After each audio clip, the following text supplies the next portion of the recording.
প্রায় ৩০০ বছরের প্রাচীন শিব মন্দিরকে কেন্দ্র করে গড়ে উঠেছে শৈবতীর্থ তারকেশ্বর। কিন্তু জানেন কি শৈবতীর্থ গড়ে ওঠার গোড়ার কথা?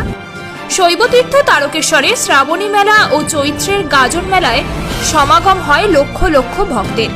গোটা শ্রাবণ মাস জুড়ে যেমন লক্ষ লক্ষ ভক্তের সমাগম হয়, ঠিক তেমনি চৈত্রে এক মাস ধরে চলা গাজন উৎসবেও রাজ্য তথা দেশ ও দেশের বাইরে থেকেও ধর্মাচরণ করতে সমাগম হয় লক্ষ লক্ষ ভক্তের। এছাড়াও আছে শিবরাত্রির উৎসব এবং সারা বছর ধরে দুরারোগ্য ব্যাধি দূর করতে এবং সন্তানের মঙ্গল কামনায় অগণিত শিব ভক্ত পুজো দিতে আসেন তারকেশ্বর। প্রায় ৩০০ বছর আগের কথা, তখন তারকেশ্বর ছিল ভাটা মৌজার অন্তর্গত। সেই সময় এই এলাকা ছিল জলাভূমি আর বেনা বনের জঙ্গলে পরিপূর্ণ, অর্থাৎ শ্মশান ভূমি হিসাবেই পরিচিত ছিল এই এলাকা।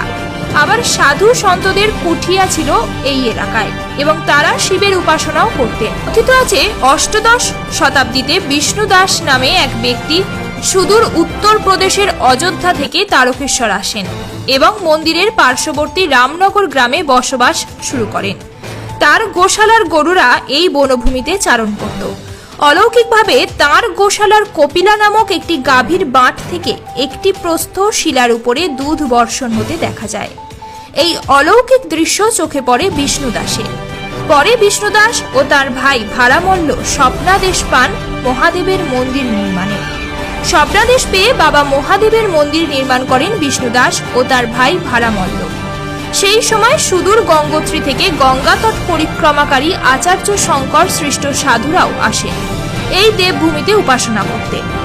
ইস্ট ইন্ডিয়া রেল কোম্পানি 1885 সালে শেওড়াফুলি থেকে তারকেশ্বর লাইনের সূচনা করে। তার আগেও অগণিত তীর্থযাত্রী সারা বছর ধরে গঙ্গা থেকে জল নিয়ে পায়ে হেঁটে আসতেন শৈবতীর্থ তারকেশ্বরে। যুগের পরিবর্তনের সাথে সাথে বিভিন্ন রাজন্যবর্গ যথা বর্ধমান নরেশ, দ্বারভাঙা নরেশ প্রমুখ হিন্দু রাজাদের বদান্যতায় মন্দির পার্শ্ববর্তী স্থানে আগত যাত্রীদের সুবিধার্থে পুকুর, ফুলের বাগান, গোশালা, পরবর্তীকালে রাজবাড়ি অর্থাৎ মহন্ত মহারাজের নিবাস নির্মিত হয়। গিরি সাধকরা পরম্পরা অনুসারে উপাসক ছিলেন এই দেবভূমির। মন্দির সংলগ্ন স্থানে নারায়ণ ও কালী মন্দির নির্মিত হয়। নাট মন্দির ও দুধ পুকুরের প্রভূত উন্নতি হয়। মন্দিরকে কেন্দ্র করে বাড়তে থাকে জনবসতি। সেই সময় পার্শ্ববর্তী এলাকা থেকে বিভিন্ন জাতি বিভিন্ন পেশার তাগিদে তারকেশ্বরে বসতি গড়ে তুলতে শুরু করেন। সমগ্র বাংলার বহু মনীষীর পদধূলি পড়ে তারকেশ্বরে।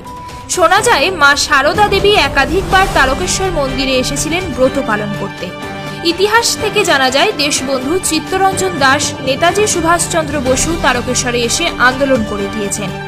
সময়টা ছিল স্বাধীনতার ঠিক আগে 1947 সালের এপ্রিল মাসে। পশ্চিমবঙ্গের দাবিতে হিন্দু মহাসভার সম্মেলন হয় তারকেশ্বর রাজবাড়ির মাঠে।